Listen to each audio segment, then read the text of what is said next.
আরেকটি গুরুত্বপূর্ণ কথা, 1971 সালে যুদ্ধ হয়েছিল।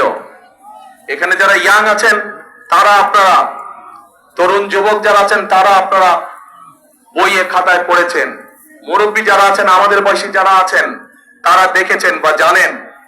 সেই যুদ্ধে দেশের স্বাধীনতা অর্জিত হয়েছিল। সেই যুদ্ধে বহু মানুষ শহীদ হয়েছিল। প্রিয় ভাই বোনেরা, পরবর্তীতে এই 2024 সালের 5ই আগস্ট সেই স্বাধীনতাকে রক্ষা করেছে এই দেশেরই ছাত্র জনতা সহ সমাজের সকল শ্রেণী পেশার মানুষ। প্রিয় ভাই বোনেরা, সে 71 সালের যুদ্ধই হোক, 24-এর আন্দোলনই হোক, কে পাহাড়ি মানুষ, কে সমতলের মানুষ, কে নৃগোত্রী মানুষ, অথবা কে বৃহৎ জনগোষ্ঠীর মানুষ,